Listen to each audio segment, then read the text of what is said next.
Okay, it is day 40 of reading through the scriptures. Sorry about the lighting. This is the best I got right now. Had an interesting day. Got a lot done. My asthma's not as bad today, so that's a blessing. Anyway, we're going to do Genesis 40, Isaiah 40, Psalm 40, and Mark chapter 12. And after these events, it came to be that the cupbearer and the baker of the sovereign of Mitzrayim sinned against their master, the sovereign of Mitzrayim. That's Egypt. And Pharaoh was wroth with his two officers, the chief cupbearer and the chief baker. So he put them in confinement in the house of the captain of the guard, in the prison, the place where Yosef was a prisoner. And the captain of the guard put Yosef in charge of them, and he served them. So they were in confinement for some time. Then the cupbearer and the baker of the sovereign of Mitzrayim, who were confined in the prison, dreamed a dream, both of them, each man's dream in one night, and each man's dream with its own interpretation. And Yosef came into them in the morning, and looked at them and saw that they were sad. And he asked Pharaoh's officers who were with him in the confinement of his master's house, saying, "Why do you look so sad today?" And they said to him, "We each have dreamed a dream, and there is no one to interpret it." And Yosef said to them, "Do not interpretations belong to Elohim?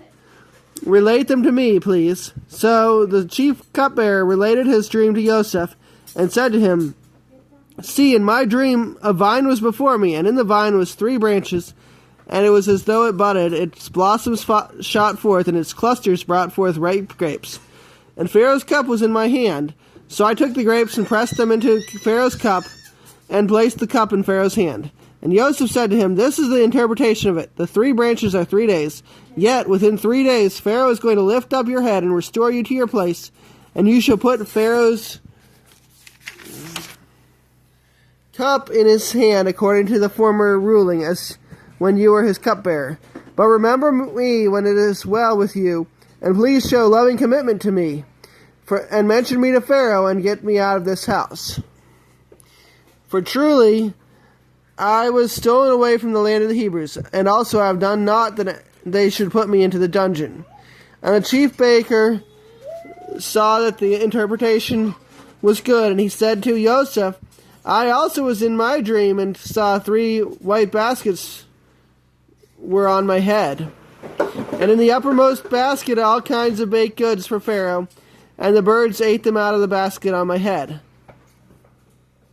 And Yosef answered and said, "This is the interpretation of it. The 3 baskets are 3 days. Yet within 3 days Pharaoh is going to lift off your head from you and hang you on a tree. And the birds shall eat your flesh from you. And on the 3rd day, Pharaoh's birthday, it came to be that he made a feast of all his servants. And he lifted up the head of the chief cupbearer and of the chief baker among his servants. And he restored the chief cupbearer to his post of cupbearer again, and he placed the cup in Pharaoh's hand. But he hanged the chief baker, as Yosef had interpreted to them. And the chief cupbearer did not remember Yosef, but forgot him.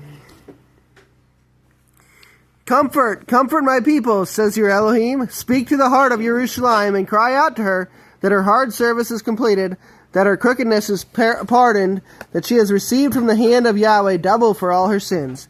The voice of one crying in the wilderness, prepare the way of Yahweh, make straight in the desert a highway for our Elohim. Let every valley be raised, and every mountain and hill made low, and the steep ground shall become level, and the rough places smooth. And the esteem of Yahweh shall be revealed, and all flesh together shall see it. For the mouth of Yahweh has spoken." The voice said, "Cry out." And he said, "What do I cry? All flesh is grass, and all its loving commitment is like the flower of the field. Grass shall wither, the flower shall fade, when the Spirit of Yahweh has blown on it. Truly the people is grass. Grass shall wither, the flower shall fade, but the word of our Elohim stands forever. You who bring good news to Zion, get up into the high mountain. You who bring good news to Jerusalem, lift up your voice with strength. Lift it up, be not afraid. Say to the cities of Yehuda, See your Elohim. See, the Master Yahweh comes with strength, with his arm, and his arm rules for him. See, his reward is with him, and his recompense before him. He feeds his flock like a shepherd. He gathers the lambs with his arm, and carries them in his bosom, gently leading those who are with young. Who has measured the waters in the hollow of his hand, and measured the heavens with a span, and contained the dust of the earth in a measure? and weighed the mountains in scales and the hills in a balance? Who has meted out the Spirit of Yahweh, or as his counselor taught him? With whom did he take counsel, and who instructed him and taught him in the path of right ruling? Who taught him knowledge and showed him the way of understanding? See, the nations are as a drop in a bucket, and are reckoned as dust on the balance. See, he lifts up isles as fine dust, and Lebanon is not enough to burn, nor its beasts enough for an ascending offering. All nations before him are as a non-entity, and they are reckoned by him as less than a speck in emptiness. And to whom would you liken El? And what likeness would you compare to him? The worksmith molds a graven image, and the goldsmith overspreads it with gold, and the silversmith casts silver chains. He who is too poor for such an offering chooses a tree that does not rot. He seeks for himself a skilled craftsman to prepare a carved image that does not totter. Did you not know? Have you not heard? Has it not been declared to you from the beginning? Have you not understood from the foundations of the earth? It is he who sits above the circle of the earth, and its inhabitants are like grasshoppers, who spreads out the heavens like a curtain, and spreads them out like a tent to dwell in, who brings princes to naught, shall make the rulers of the earth as emptiness. Hardly have they been planted, hardly have they been sown, hardly has their stock taken root in the earth, when he shall blow on them and they wither, and a whirlwind take them away like stubble. And to whom then do you liken me, or to whom am I compared? Says the set-apart one, lift up your eyes on high and see, who has created these? He is bringing out their host by number. He calls them all by name, by the greatness of ability and potent of power. A man is not lacking. Why do you say, O Yaakov, and complain, O Israel? My way is hidden from Yahweh, and my rights are overlooked by my Elohim. Did you not know? Have you not heard? The everlasting Elohim, Yahweh, the creator of the ends of the earth, neither faints nor is weary. His understanding is unsearchable. He gives power to the faint, and to those who have no might he increases strength.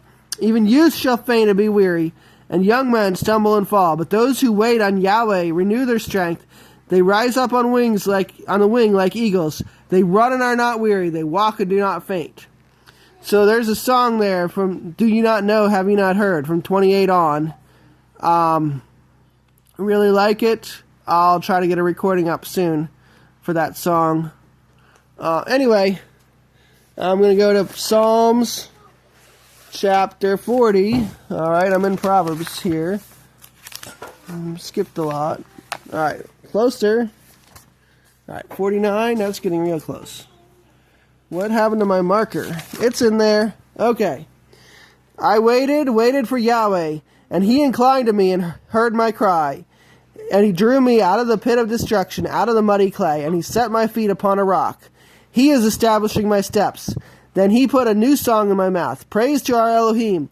Many do see it in fear and trust in Yahweh. Blessed is the man who has made Yahweh his trust and has not turned to the proud and those turning aside to falsehood. O Yahweh, my Elohim, many are the wonders which you have done and your purposes toward us. There is no one to compare with you. I declare and speak. There are too many to be numbered. Slaughtering and meal offering you did not desire. You have opened my ears. Ascending offering and sin offering you did not ask for. Then I said, see, I have come. In the scroll of the book it is prescribed for me. I have delighted to do your pleasure, O my Elohim, and your Torah is within my heart. I have proclaimed the good news of righteousness in the great assembly. See, I do not restrain my lips, O Yahweh, you know. I did not conceal your righteousness within my heart. I have declared your trustworthiness and your deliverance. I did not hide your loving commitment and your truth from the great assembly. Do not withhold your compassion from me, O Yahweh. Let your loving commitment and your truth always watch over me. For evils without number have surrounded me. My crookedness have overtaken me, and I have been unable to see. They became more than the hairs of my head, and my heart has failed me. Be pleased, O Yahweh, to deliver me. O Yahweh, hasten to help me. Let those who seek to destroy my life be ashamed and abashed together. Let those who are desiring my evil be driven back and put to shame. Let those who say to me, aha, aha, be appalled in their own shame. Let all those who seek you rejoice and be glad in you. Let those who love your deliverance always say, Yahweh be exalted. But I am poor and needy. Let Yahweh think upon me. You are my help and my deliverer. O Yahweh, do not delay. O my Elohim, do not delay.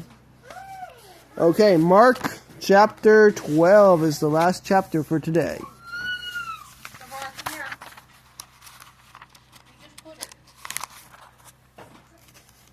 Okay, I got the marker in the wrong spot because I read out of a different Bible yesterday. Okay.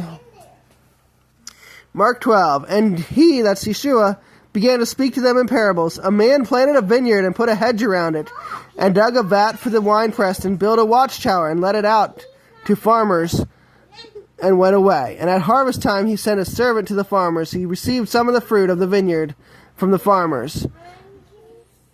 Or to receive some of the fruit of the vineyard from the farmers. And they seized him and beat him and sent him away empty-handed. So this is, this first verse, the bold is from Yeshayahu, Isaiah chapter 5. We read that weeks ago.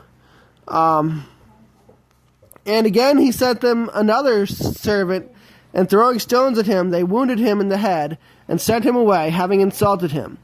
And again he sent another, and they killed him, and many others, beating some and killing some. And he had one more son, his beloved, and he sent him last of all, saying, They shall respect my son. But those farmers said among themselves, This is the heir, come, let us kill him, and the inheritance shall be ours. So they took him and killed him, and threw him out of the vineyard. What then shall the owner of the vineyard do? He shall come and destroy the farmers, and give the vineyard to others. Have you not read this scripture? The stone which the builders rejected has become the chief cornerstone. This was from Yahweh, and it is marvelous in our eyes. And they were seeking to seize him, but feared the crowd, for they knew he had spoken the parable against them. And leaving him, they went away. And they sent to him some of the Pharisees and the Herodians to catch him in a word.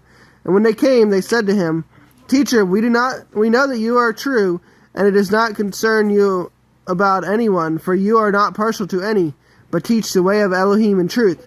Is it right to pay taxes to Caesar or not? Should we pay or should we not pay? And he, knowing their hypocrisy, said to them, Why do you try me? Bring me a denarius to look at. And they brought it, and he said to them, Whose likeness and inscription is this? And they said to him, Caesar's. So Yahweh said to them, or Yeshua said to them, Give to Caesar what is Caesar's, and to Elohim what is Elohim's. And they marveled at him.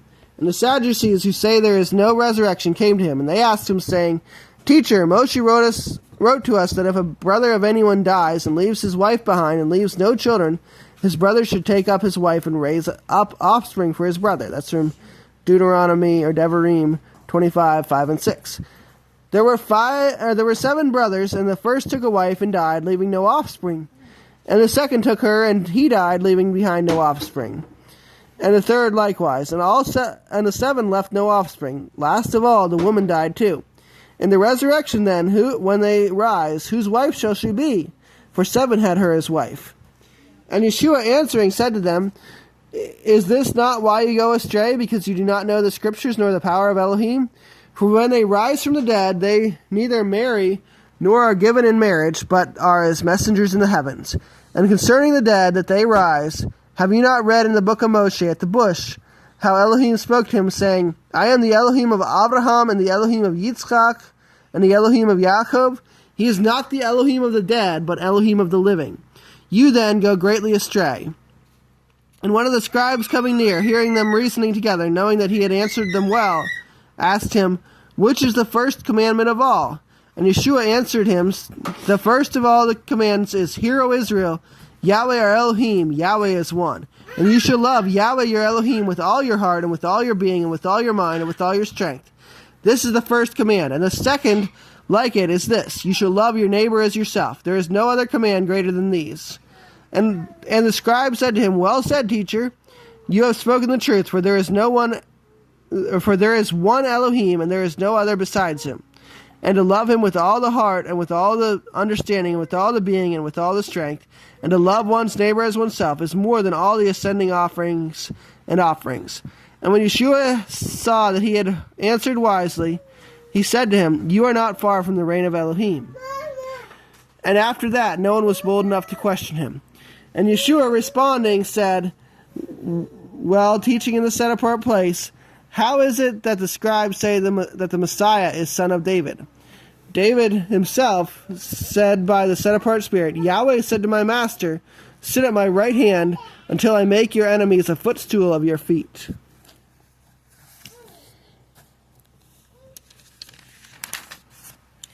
David himself calls him master. In what way is he his son? And a large crowd heard him gladly. And in his teaching he was saying to them, beware of the scribes who like to walk around in long robes and like greetings in the marketplaces, and the best seats in the congregations, and the best places at feasts, who are devouring widows' houses, and for a show make long prayers. These shall receive greater judgment.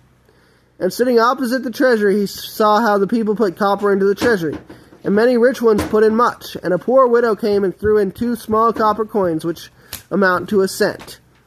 And calling near his taught ones, he said to them, truly I say to you that this poor widow has put in more than all those putting into the treasury.